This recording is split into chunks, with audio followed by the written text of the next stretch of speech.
Filosofía en tiempos de no filosofía podcast.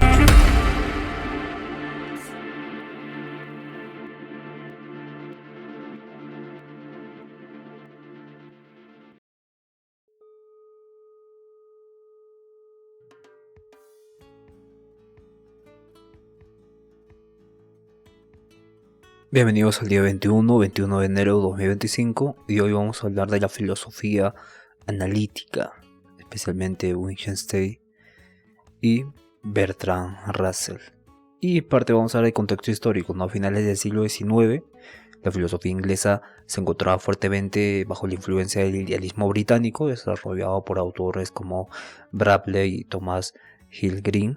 Este movimiento estaba fuertemente vinculado a conceptos y términos del idealismo absoluto que vimos con Hegel, y lo que implica que era un quiebre de la tradición empirista precedente de Hume y los empiristas Locke. Dentro de este ámbito intelectual, Russell descubre los avances de la lógica y la matemática del filósofo alemán Gottlob Frege, cuyos trabajos habían sido virtualmente ignorados hasta por la comunidad científica, por todos, ¿no? Por todos. Y contrario al idealismo imperante, la filosofía de Frege no se enfocaba en la construcción de sistemas filosóficos omniabarcantes como la fenomenología del espíritu de Hegel, sino que tenía un enfoque más particular, pero riguroso, y esto hay que entenderlo. Frege buscó mostrar que las matemáticas y la lógica tenían una validez propia, independiente de los juicios o estados mentales de matemáticos y los lógicos individuales que sostenían el psiquismo de Husserl y demás. En su obra Conceptografía, Frege contribuye a la lógica moderna a través del cálculo de proposiciones y predicados. Frege desarrolló su filosofía de la lógica y de las matemáticas, y sobre todo la noción lógica del número, en su libro Fundamentos de la Aritmética de 1984 y Leyes de la Aritmética en 1893, y el Fundamentos de la Aritmética en 1884. Entonces, entre las publicaciones de ambos libros, Frege desarrolló una profunda concepción semántica de qué es el sentido y la referencia, ¿no? Y así también como los lógicos en función, lógicos en concepto y lógicos en el objeto. Y más tarde Bertrand Russell, como dijimos, desarrollan este logicismo de Frege, ¿no? Lo agarran a Frege otra vez y lo estudian a profundidad, ¿no? ¿Qué quiere decir? Ha sido virtualmente ignorado este filósofo. ¿Qué quiere decir Frege? Dinos. Y Bertrand Russell escribe en 1910 Principio de Matemática, que alentaban a varios filósofos a retomar el interés por la lógica simbólica. Además, Russell adopta la lógica como herramienta filosófica primaria, ¿no? Es una herramienta que pensó que podía exponer la estructura subyacente y los problemas diversos de la filosofía, pero para esto tenía que explicar primero qué era el ser, gramáticamente, ¿no? ¿Qué es el ser? Porque el ser hay dos cosas, ¿no? El ser ontológico y el ser óntico. El ser óntico es el ser en cuanto ente, o sea, las cosas, y el ser ontológico es el ser en cuanto ser, que es el principio fundamental de la realidad de cualquier objeto, el ser en cuanto ser, y que evidentemente es abstracto. Entonces, ¿cómo agarras estos conceptos, Russell, y los haces lógicos, que sean, como tú dices, reductibles a los principios lógicos, estos principios abstractos que incluso parecen ser matemáticos, ¿no? Estar más allá de la matemática? Entonces Russell y Whittaker también escriben, se contribuyen en la Principia Matemática, ¿no? Escriben ambos este libro. Bueno, evidentemente se apoyan en escribir este libro, pero para ello era crucial hacer distinciones precisas y rigurosas entre los conceptos como el ser, pero el ser lo toman como verbos. Ahora voy a dar ejemplos para que se entienda, ¿no? El ser adquiere múltiples significados en el lenguaje natural. Russell se propone analizar estos significados desde una perspectiva lógica. Por ejemplo, el gato está dormido. Esto es una predicación. Aquí el verbo estar funciona como un predicado que atribuye una propiedad, ¿no? Estar dormido, quien está dormido, un individuo que es el gato. Entonces, en términos lógicos se expresa como P mayúscula y paréntesis X minúscula, y donde P representa la propiedad de estar dormido y X representa el gato. Y este uso del ser establece una relación entre el sujeto y un predicado, predicación. Y también el ser se lo estudia gramática y lógicamente. En el caso de ahí hay un gato, de existencia, ¿no? En este caso el verbo ahí indica la existencia de un individuo, un gato, dentro de un cierto dominio. Ahí hay un gato. Y lógicamente se expresa como cuantificador existencial, que es una E mayúscula al revés, horizontalmente, y un paréntesis en la X, donde la E simboliza este cuantificador existencial y la X representa el gato. Y este uso del ser afirma la existencia de un gato. Y también aquí el verbo ser, ¿no? El ser, pero en identidad entre dos términos. Por ejemplo, 3 es la mitad de 6. El es muy importante. Aquí el verbo es expresa el ser, dado que es una relación de identidad entre dos términos, 3 y la mitad de 6. Lógicamente se escribe como x igual a 6, x igual a y. X 3, y la mitad de 6, donde x representa 3 y y representa la mitad de 6. Y este uso del ser establece dos expresiones que se refieren al mismo objeto o concepto. Al mismo concepto, se refieren al mismo concepto. Este es 3 es la mitad de 6. ¿Y por qué hacen esto, no? Porque estudian, porque necesitaban crear una lógica que estudie el ser, pero de manera clara, evitando paradojas, ¿no? Y que tenga un fundamento matemático. Por eso, un fundamento matemático, el ser. Evidentemente, utilizan a la lógica, evidentemente, ¿no? A la lógica simbólica. Y para tener más claridad al distinguir entre estos diferentes usos del ser, se evita la ambigüedad y se logra una mayor comprensión de los análisis lógicos en problemas filosóficos. También se evita paradojas, ¿no? Muchas paradojas en la filosofía, en la historia de la filosofía se originan en una confusión entre estos conceptos, en estos diferentes sentidos del ser. Y en los fundamentos de la matemática, evidentemente, Russell busca construir las matemáticas sobre una base sólida, pero que sea lógica. Y esas distinciones son fundamentales para este objeto.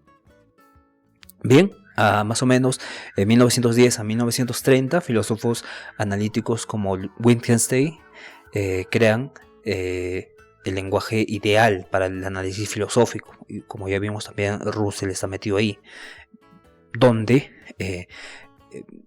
estaría libre de ambigüedades del lenguaje ordinario. El lenguaje ordinario es el lenguaje que se ha analizado, no es el lenguaje común, que según la visión de estos dos y usualmente nos metía en problemas filosóficos, en paradojas, en falta de claridad, falta de precisión. Y en esta fase Russell y Wittgenstein buscaron comprender el lenguaje y por tanto los problemas filosóficos, haciendo uso de la lógica formal para formalizar las afirmaciones filosóficas. Wittgenstein desarrolló un sistema comprensivo de atomismo lógico en su Tractato Lógico Filosófico. Como podemos ver en su libro, está lleno de proposiciones, pero él no llama proposiciones, él llama sentencias, ¿no? Bueno, evidentemente argumenta que de este modo, a lo largo de varias sentencias, nos menciona que el mundo es la totalidad de los hechos y que los hechos pueden ser expresados en el lenguaje de la lógica de predicados, pero de lógica de predicados de primer orden. Así que el lenguaje es una figura del mundo que se puede construir expresando hechos atómicos en proposiciones atómicas, ligándolas con operadores lógicos. Que esto evidentemente ha sido muy revolucionario para su tiempo, ¿no? Recordemos que Wittgenstein fue a la guerra, después rechazó un puesto en la universidad, por decirlo así, fue un bohemio, ¿no? Y hacer esto era tan revolucionario que en la década de los 1920-1940 ya se se tomó muy en serio este tratado filosófico en el Círculo de Viena, en el Círculo de Berlín. Evidentemente su doctrina se conoce como positivismo lógico o empirismo lógico.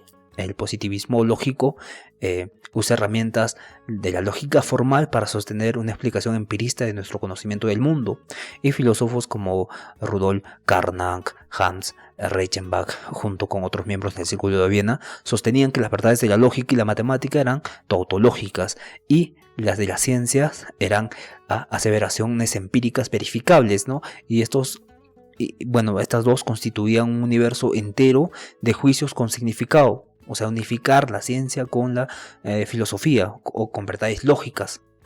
Y cualquier otra cosa era un sinsentido. Cualquier otra cosa de esta aplicación de la matemática y las verdades lógicas que los positivistas lógicos o los empiristas lógicos, el Círculo de Viena, trataban de hacer era simplemente un sinsentido.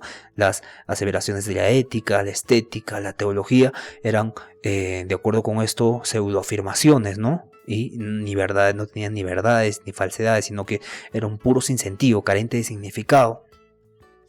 Pero la insistencia de Karl Popper en el rol de la falsación en la filosofía de la ciencia contribuyó una reacción a los positivistas lógicos, ¿no? Con la llegada al poder de Hitler y el nazismo en Alemania y Austria, muchos miembros del Círculo de Viena y de Berlín se fueron obligados a huir debido a sus simpatías de izquierdas y su origen judío de alguno de ellos, ¿no? Como pasó con Carnap al ser socialista y pacifista, o con Reichenbach por su activismo en movimientos de izquierda, o Neurath al ser marxista, ¿no? Y consejista de la República de Baviera, de la ideología de la Republicana de Baviera.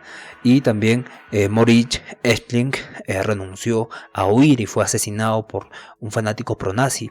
Los que emigraron se fueron sobre todo a Reino Unido y a Estados Unidos, lo que ayudó a reformar el dominio positivista lógico a nivel mundial y la filosofía analítica en el mundo angloparlante, ¿no? Y los positivistas lógicos típicamente consideraron que la filosofía tenía un rol bastante estrecho, ¿no? La filosofía tendría que ver con la clasificación del pensamiento más que con los contenidos concretos del propio pensamiento, ¿no? Sino con este tipo de clarificación del pensamiento, clasificación del pensamiento, más que los conceptos puros como la conciencia y estudios más como los de Hegel, estudios como los de Kant. Entonces los positivistas, Kant es bastante lógico también, ¿no?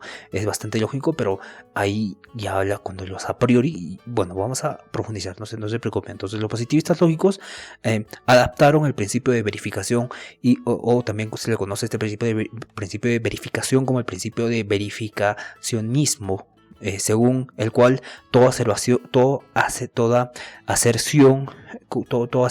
con significado o bien una proposición analítica o bien es susceptible a ser verificada a través de la experiencia o no lo es. Y esto condujo a los positivistas lógicos a rechazar muchos problemas filosóficos tradicionales, ¿no? Especialmente los problemas de la metafísica, los problemas de la ontología, por considerarlos carentes de significado. No podemos hablar de esto, no hay este sustento lógico. El ser con Russell se divide en tres partes, ¿no? El ser primero de predicación, el ser existencial, el ser de identidad. Entonces acá hay un tipo de paradoja, acá hay un tipo de falta de claridad, falta de precisión, no hay fundamento matemático. Entonces no lo estudiamos. Y después de la Segunda Guerra Mundial, hacia finales de la década de los 40 y durante la década de los 50, la filosofía analítica dio un giro hacia el análisis del lenguaje ordinario. Ya, este lenguaje que hemos creado, este lenguaje analítico, no nos sirve. Y vamos ahora a retomar este lenguaje ordinario, a ver qué pasa. ¿Qué pasa? Si avanza la filosofía o no avanza. Entonces este movimiento tuvo lugar en el auge de la filosofía tardía, del en ocasiones llamado el segundo Wittgenstein, ¿no? El primer Wittgenstein era sumamente de la filosofía analítica, pero el segundo ya cambia la cosa, pero no lo toman en cuenta igual los de la primera, de los filósofos de la analítica, los filósofos analíticos. Wittgenstein, el segundo Wittgenstein, se distancia desde un punto del primer Wittgenstein, en contraste con filósofos analíticos anteriores, ¿no? Quienes pensaban que los filósofos debían evitar las trampas engañosas del lenguaje natural, ¿no? Construyendo un lenguaje ideal. Y los filósofos del lenguaje ordinario sostuvieron que el lenguaje natural de hecho reflejaba un gran número de distinciones sutiles que suelen pasar inadvertidas en la formulación de teorías y problemas filosóficos tradicionales, y que básicamente se entraban en duelo entonces el filósofo del lenguaje natural, los filósofos del lenguaje natural y los filósofos del lenguaje analítico, o un lenguaje ideal, ¿no? Mientras escuelas como el positivismo lógico se centraron en los términos lógicos, básicamente supuestamente universales, independientes de factores contingentes como la cultura, el lenguaje, las condiciones históricas, sino que hablaban en términos lógicos universales, ¿no? Y la filosofía del lenguaje ordinario, que enfatizaba el uso del lenguaje que hacen los usuarios ordinarios, comunes, nosotros, y esto, claro, acerca un poco más a la filosofía del lenguaje ordinario a disciplinas como la historia, ¿no? Podemos hablar de filosofía de la historia, filosofía de la ética en sociología, y los filósofos del lenguaje ordinario más prominentes durante los años 50 fueron Austin y Riley, además del propio Wittgenstein, ¿no? El segundo, el tercer Wittgenstein. Bajo su visión, los problemas filosóficos se disuelven, no se resuelven, sino se disuelven, mostrando que son resultado de malinterpretar el lenguaje ordinario. Un ejemplo de esto es el ejemplo de Riley, del fantasma de la máquina, y un sinfín a cargo de Wittgenstein, en el juego del lenguaje, entre otros. En la década de 1960, a principios de la década de los 50 más o menos, ya se estaba dando este positivismo lógico que había sido fuertemente desafiado por Wittgenstein en las investigaciones filosóficas. El segundo Wittgenstein.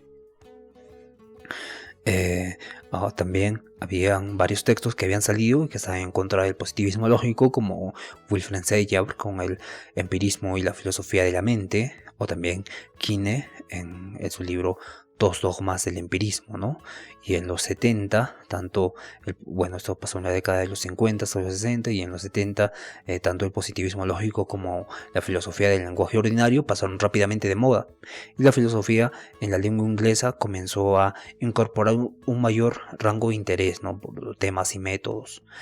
No obstante, hoy en día la mayoría de los filósofos de Estados Unidos, Reino Unido y Australia se consideran a sí mismos filósofos analíticos, en gran medida a la noción de una filosofía analítica que se extendió desde los programas específicos que dominaron la filosofía anglosajona antes de 1960 a una noción mucho más general de estilo analítico, no caracterizado por la precisión, la profundidad con respecto a un tema limitado, temas limitados que se puede estudiar filosofía, y en oposición a discusiones imprecisas, arrogantes sobre temas más amplios, más metafísicos, más ontológicos, mucho más profundos, ¿no? Que realmente esto debería a estudiarse, ¿no? Para profundizar realmente en la condición humana y así cambiar la misma condición humana y la misma sociedad y la misma conciencia de la historia humana, ¿no? Y esta interpretación de la historia está muy lejos de ser universalmente aceptada. Evidentemente, la filosofía analítica tiene también tiene un rol importante, evidentemente, pero se le desafía también, ¿no? Porque no llega a estudiar temas profundos, entonces se vuelve más utilitaria, más pragmática, y nos cae mucha confusión, ¿no? Porque crea una sociedad sin reflexión, sin pensamiento profundo.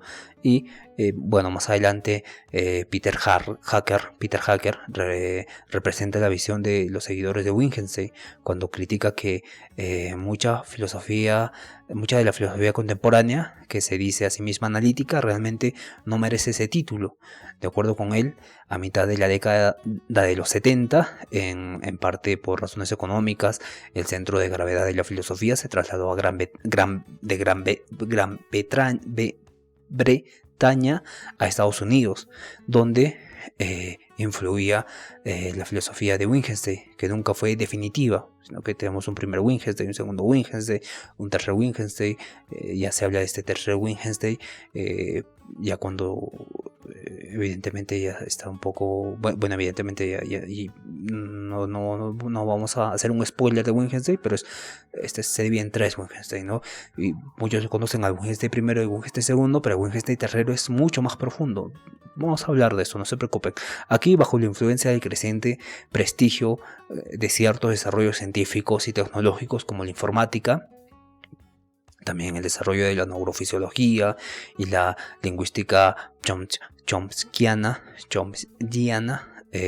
los argumentos wittgensteinianos fueron relegados en un segundo término o descartados por completo, lo que desde la perspectiva de Wittgenstein eran enfermedades del intelecto, ¿no? Muchas a las que sucumbió en su juventud, y porque recordemos que el primer Wittgenstein era de la filosofía analítica, y en las que trabajó largo tiempo para extirparlas después, ¿no?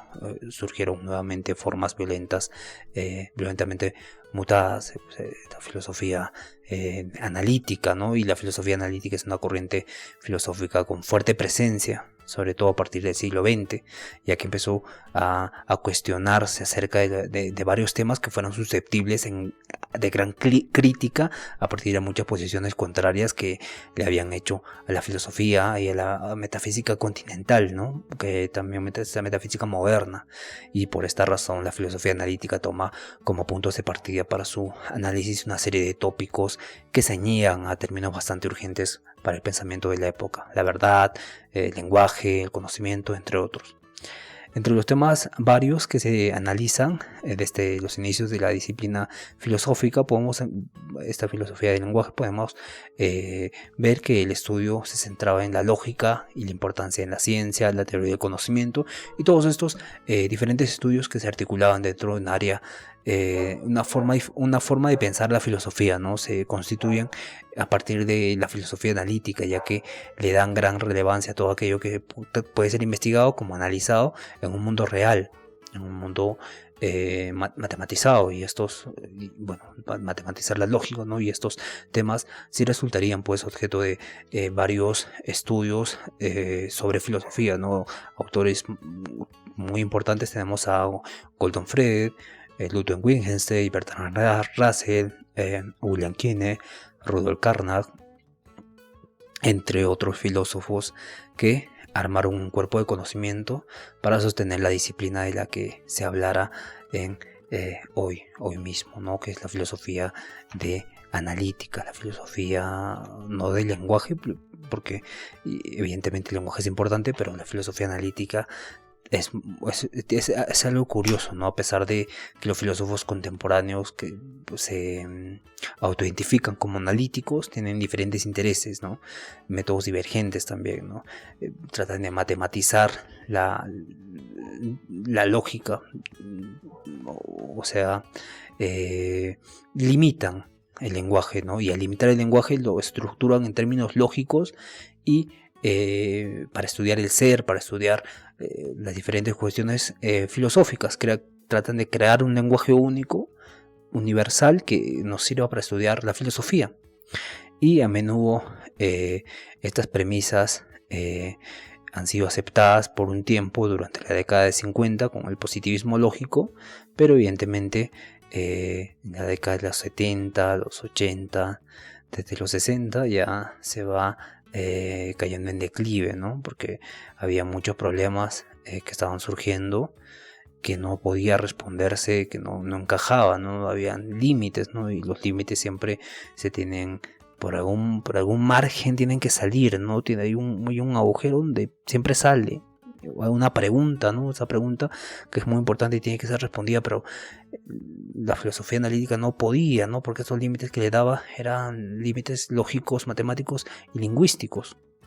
Y evidentemente no se pudo abarcar, ¿no? Por ejemplo, el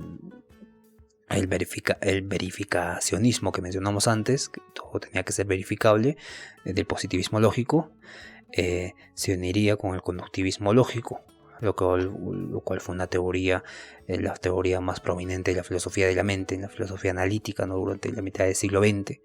Los conductivistas sostenían que las declaraciones sobre la mente eran equivalentes a proposiciones sobre la conducta y como disposiciones a comportarse de determinadas maneras, o bien que los estados mentales eran directamente equivalentes a conductas, ¿no? Y disposiciones a comportarse de determinadas maneras eran condicionadas, y el conductivismo devendría mucho menos, era popular, ¿no? A favor de este fisicalismo de tipo funcionalista, ¿no? Teorías que identificaban estados mentales con estados cerebrales, ¿no?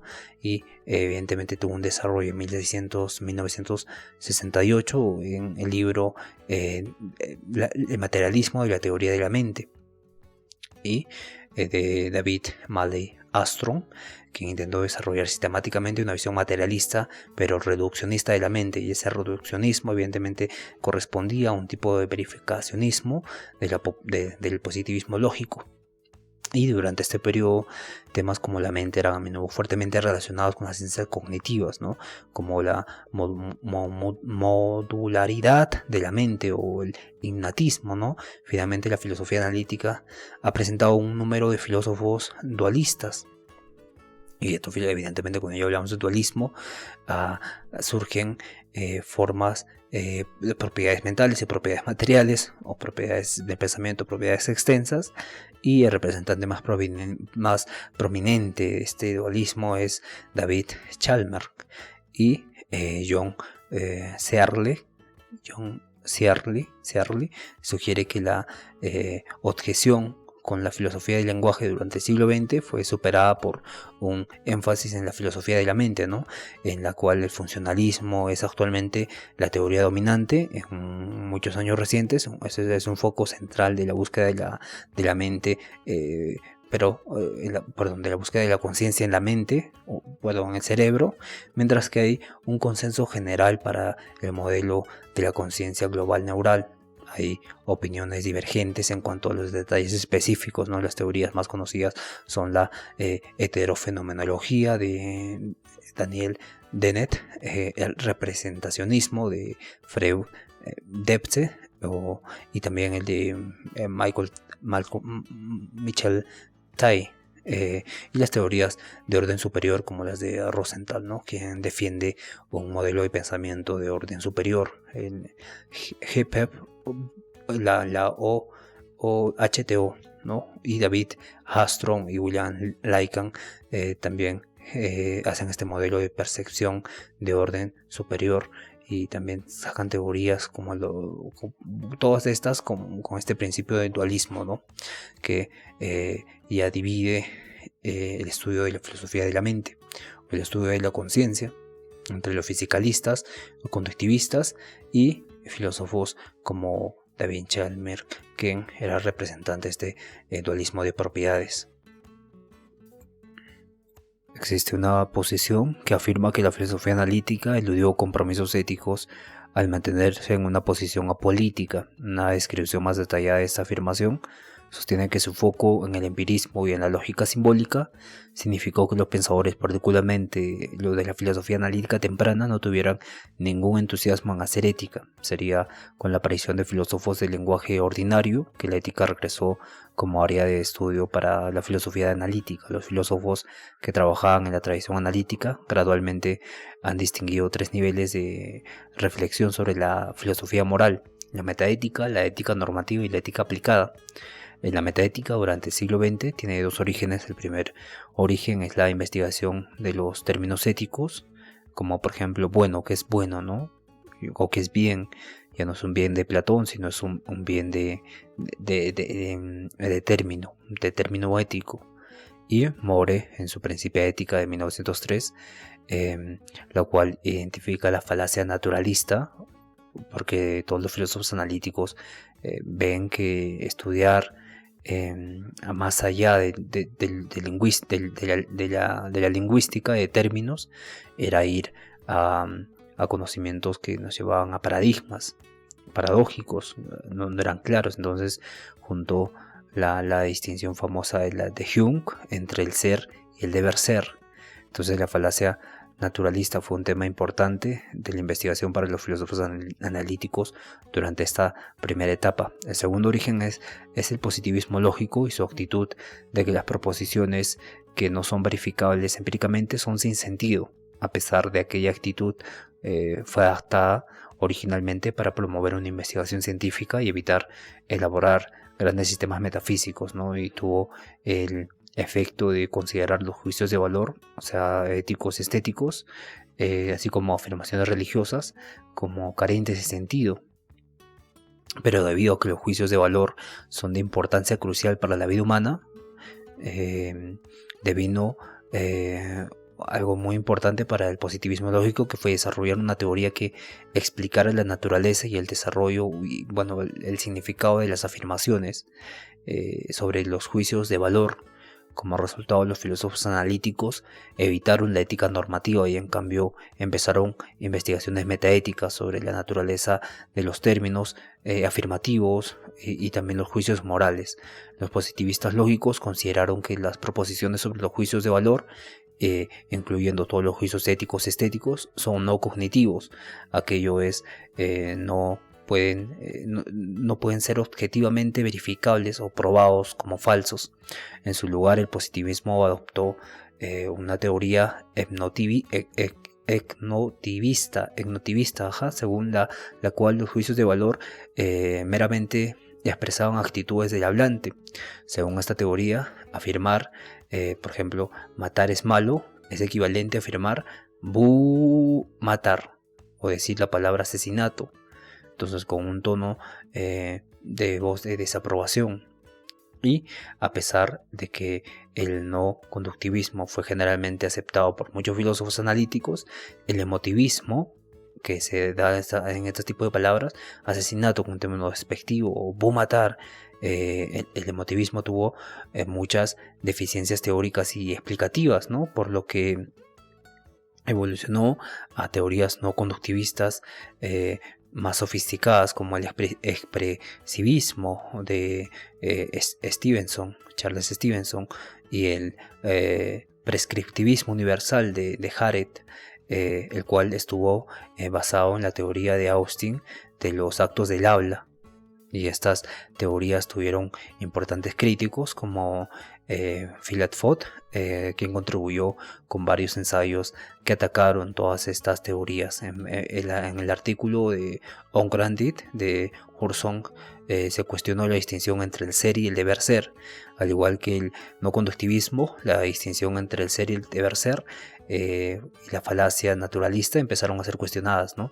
Los filósofos analíticos mostraron interés renovando en las cuestiones más tradicionales de la filosofía moral. Quizás las más influyentes fueron las de Elizabeth Abercrombie, quien en su libro Intention fue considerado por Donald Davidson como el análisis más importante de la teoría de la acción de Aristóteles. También amiga de Ludwig Wittgenstein, Elizabeth Abercrombie publicó en 1958 su artículo la moderna filosofía, bueno, en inglés es Modern Moral and Philosophy, el cual introdujo el término consecuencialismo, que básicamente al léxico filosófico declaró que la distinción entre el ser y el deber ser como es una filosofía improductiva, así como también se da resurgimiento a la ética y la virtud de Aristóteles, ¿no? De la ética y la virtud. Entonces, en este libro resalta este tipo de consecuencialismo que se tenía que dar desde Aristóteles hasta la actualidad, y declaró como improductiva el ser y el deber ser, ¿no? Como los filósofos analíticos y los positivistas trataron la ética, que es pragmática, evidentemente es empirista.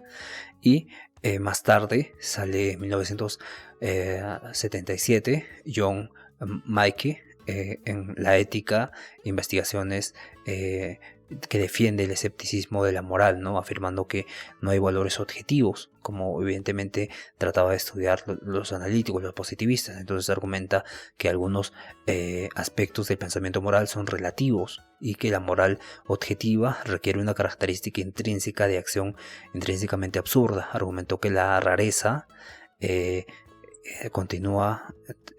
muy importante para esta absurdidad en una moral objetiva, y continúa argumentando que debido a esta ética se debe inventar en un tipo de ética que se tiene que descubrir, evidentemente marcando ya estos aspectos de los límites y evidentemente tratar de no encontrar un límite, ¿no? No como los analíticos en términos lógico-lingüísticos, sino que unir ambos y hacer algo que resulte una ética muy interesante, que tenga aspectos del pensamiento moral y la relatividad, ¿no? Que básicamente valores morales objetivos, dado que no existen, tenemos que buscar valores morales relativos o relativizables que se puedan aplicar y que sean funcionales.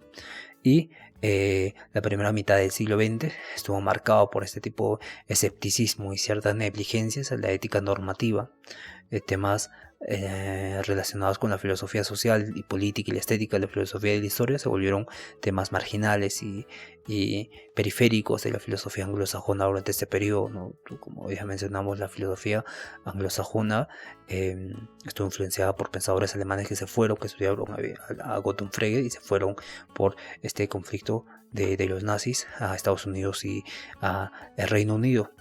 Y en este periodo el utilitarismo fue el único tipo de ética no escéptica que se mantuvo popular.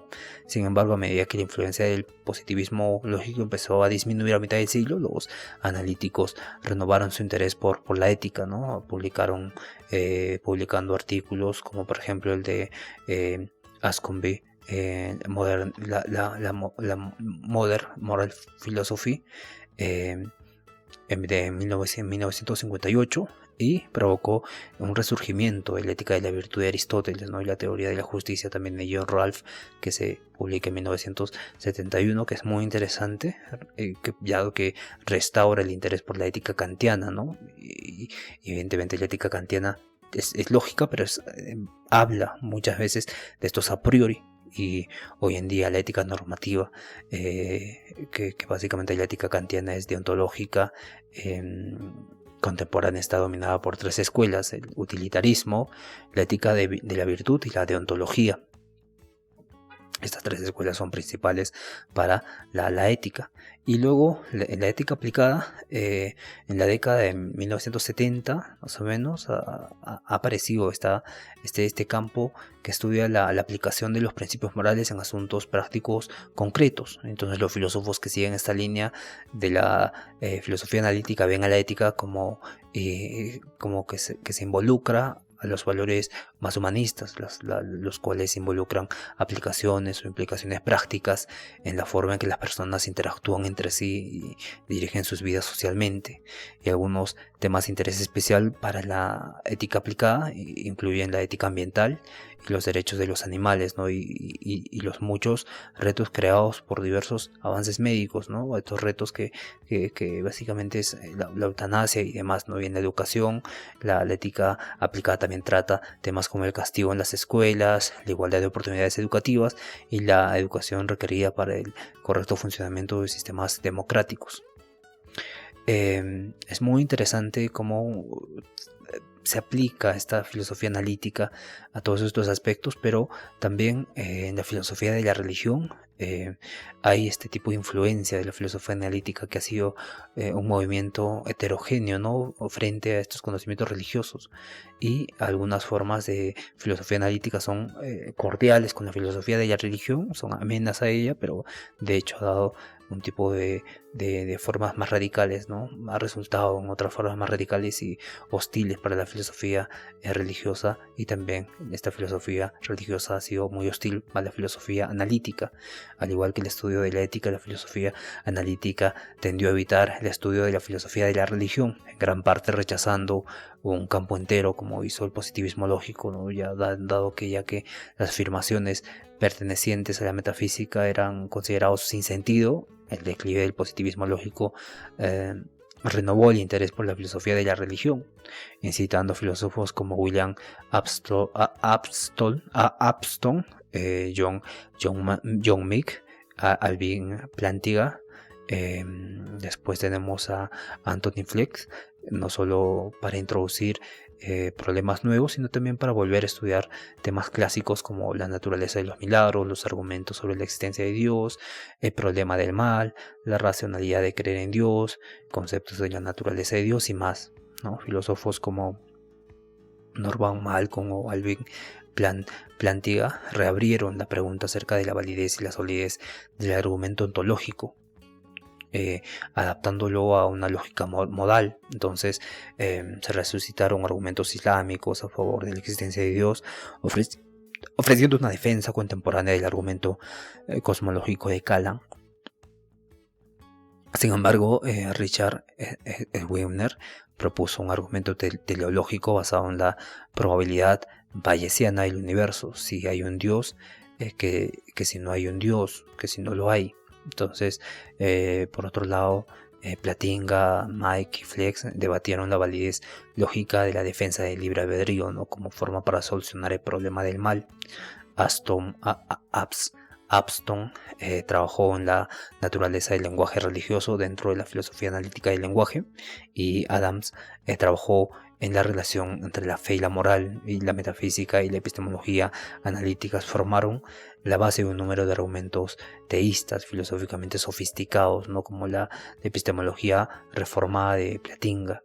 Entonces, ciertos filósofos analíticos de la religión han estudiado autores como Wittgenstein y han interpretado también a Søren Kierkegaard, que ya vimos que tenía este aspecto existencialista, pero enfocado en un propósito divino, ¿no?, a partir de obras como las investigaciones filosóficas, cultura y valor, y trabajos relacionados a Kierkegaard. Norman Malcolm y Peter Witch desarrollaron lo que hoy se llama filosofía contemplativa, que es una escuela de pensamiento inspirada en Wittgenstein, la cual incluye en Peter Witt y Rupert, también a Philip, entre otros, dado que el nombre filosofía contemplativa fue acuñado en el libro Filosofía Cultless, y en este sentido de Philip, el cual surge a partir de la interpretación de un pasaje de Cultura y Valor de Wittgenstein. Este pasaje interpretado fue primero llamado fideísmo wittgenstiano por Kai Nielsen, pero quienes se consideran wittgensteinianos en la tradición swansea se rehusan repetidamente a esta etiqueta como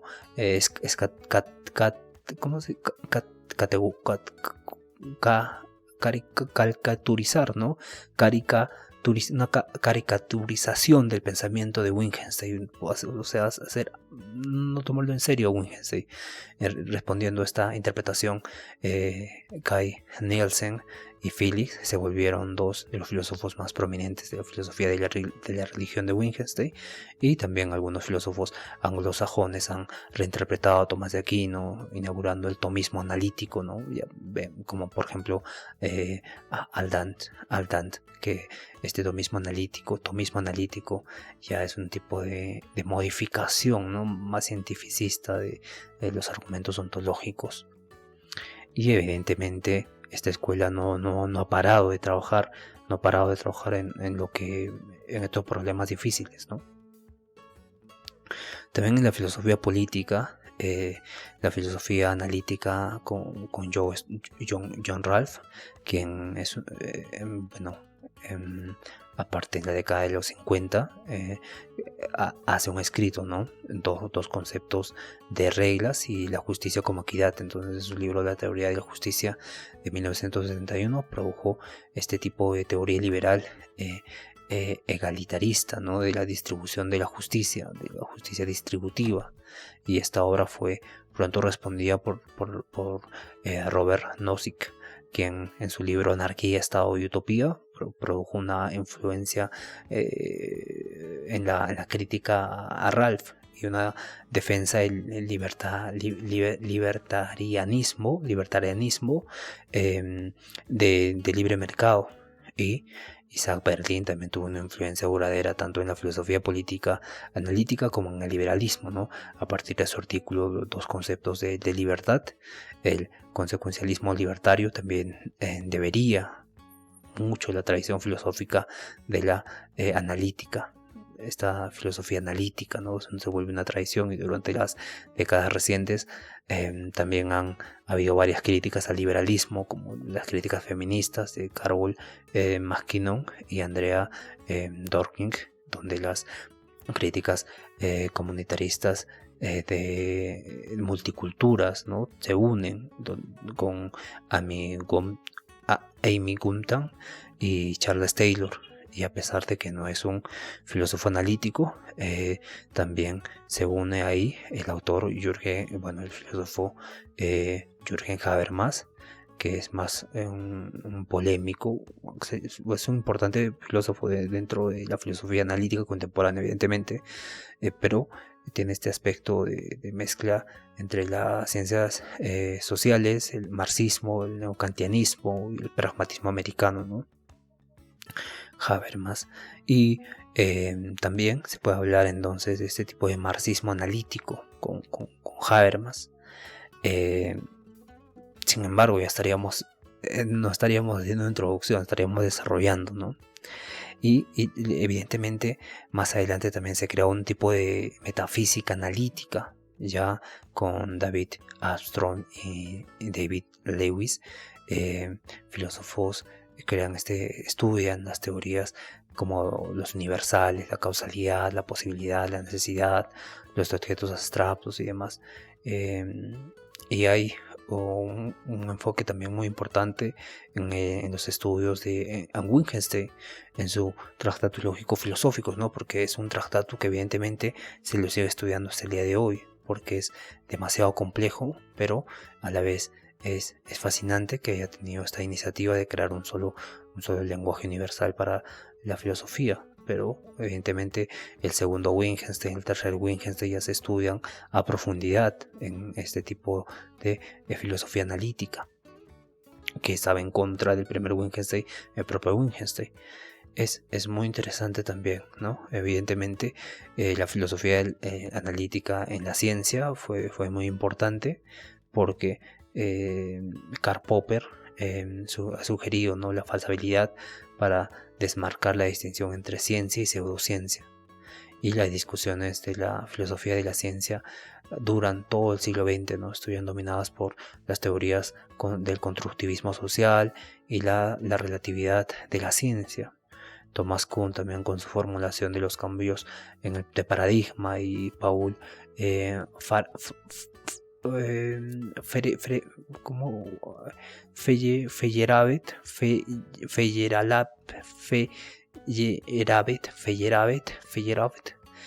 con su anarquismo epistemológico también fueron importantes teóricos en esas discusiones sobre los cambios de paradigma, ¿no? La filosofía de la biología también se ha experimentado un tipo de crecimiento considerable, particularmente debido al debate creciente sobre la naturaleza de la teoría de la evolución, ¿no? Particularmente respecto a la selección natural.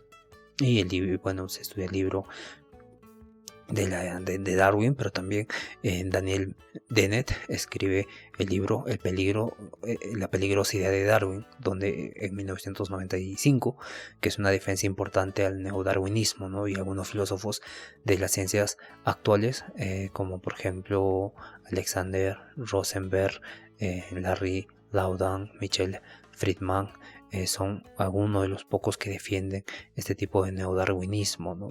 Es una variedad, existe una variedad, como por ejemplo Mario Bunge también, ¿no? Con este realismo científico bungiano, ¿no? Es este filósofo argentino que se caracterizaba por un sistema de una conjunción de tesis realistas de cómo debería estudiar, de cómo se debería estudiar la ciencia, ¿no? Y de cómo la filosofía debería entrar al juego también de este tipo de estudios, de este tipo de metodología.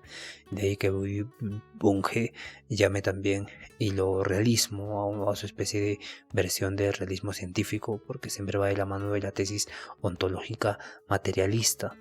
Este tipo de realismo es muy importante para Bunge.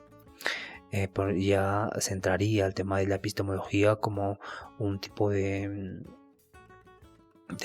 pasar de la epistemología tradicional a un tipo de resurgimiento de esta epistemología que surge en 1963 con investigaciones y artículos sobre la metodología de cómo deber estudiar la ciencia y cómo deber estudiar el método científico.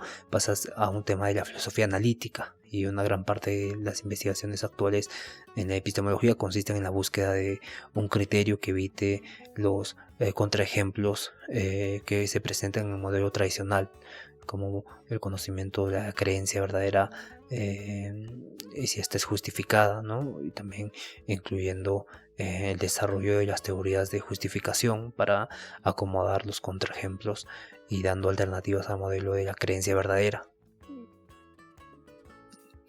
Y otros temas actuales también de investigación, incluyendo el internalismo o el externalismo, ¿no? El conocimiento básico, la naturaleza de la evidencia, el valor del conocimiento, la suerte epistémica, la epistemología de la virtud, la función de las instituciones, el conocimiento como concepto primitivo y demás, ¿no? Cuando se lleva el conocimiento científico,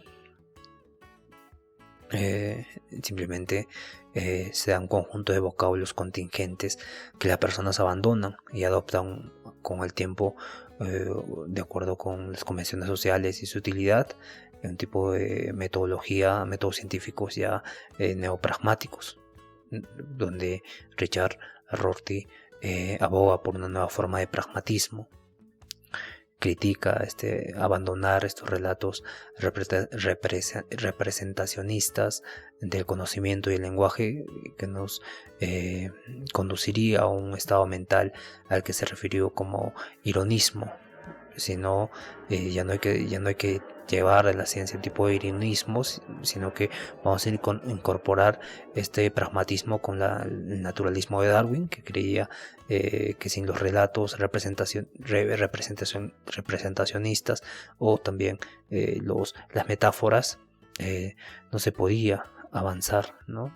Bueno, se podía avanzar, pero no se podía avanzar con estos vocablos, y evidentemente surgen un tipo de pragmatismo, neopragmatismo, ¿no? Que se creía un tipo de investigación sin metáforas entre la mente y el mundo, la sociedad humana que se convertiera en una forma de pacifismo idealista, ¿no? Y esto evidentemente surgió porque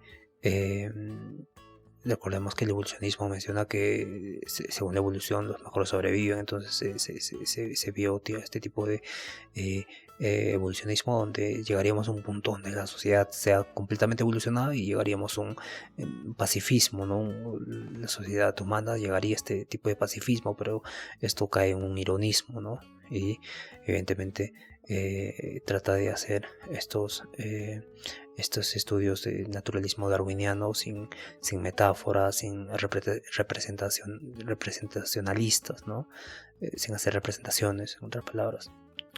Y a raíz también de los ataques a ideas tradicionales, se atacó evidentemente la belleza, la sublimidad, y a partir de los pensadores postmodernos, los filósofos analíticos no se centraron demasiado en los temas artísticos de juicio estético, como Nelson Goodman, ¿no? Quien en sus escritos, estos al estilo analítico, evidentemente, no estamos hablando de la década de 1950, 1960, y entonces la estética se vuelve una disciplina de los filósofos analíticos, y donde han hecho esfuerzos rigurosos por analizar conceptos estéticos tradicionales, resultando en nuevas teorías analíticas sobre el amor, la belleza, lo sublime y conceptos más relacionados a la lógica formal, ¿no? Está este tipo de preocupación por el significado de las palabras, las proposiciones. Entonces los filósofos analíticos creían que muchas de las cuestiones filosóficas podían ser aclarecidas gracias al análisis lógico y semántico del lenguaje. Y el lenguaje, como vimos, se vuelve muy muy importante en este periodo, demasiado importante, que ya desvirtúa un poco, ¿no? Pero también hay avances ahí también, no se puede negar. Bien, creo que hemos llegado a este episodio final sobre qué es la introducción a la filosofía analítica. Hubo ciertas... no, estuvo bien, creo, este episodio. Pudo estar mejor. Siempre puede estar mejor una cosa. Pero, bien, no se falla ningún día y siempre estamos avanzando. Entonces nos vemos el día de mañana con el día 22 y vamos a hablar un poco de la historia de la filosofía analítica, pero vamos a entrar a Wittgenstein y también vamos a entrar a Austin, y nos vemos entonces el día de mañana ya con Wittgenstein. Vamos a hablar un poco también de su libro Tractatus Lógico-Filosóficus, el primer Wittgenstein, el segundo Wittgenstein, el tercer Wittgenstein, que muchos evidentemente no tocan porque dicen que no hay, pero evidentemente sí hay, aunque dicen que fueron escritos de sus estudiantes y no fue el mismo, pero evidentemente es muy interesante estudiar a Wittgenstein siempre. Bien, fue un episodio muy aleccionador, pero no se olviden, ¿no? Vamos a profundizar estos temas, vamos a darle una parte, ¿no? Ahora nos extendimos un poco, se nombró autores que tal vez no están acostumbrados y demás, que vamos a estar enseñando y aprendiendo de forma muy, muy detallada, muy específica, ¿no? Y haciéndolo lo más preciso y conciso que se pueda para que se entienda y que sea interesante el estudio de la filosofía. Bien, nos vemos el día de mañana. Un fuerte abrazo y nada, que estén bien.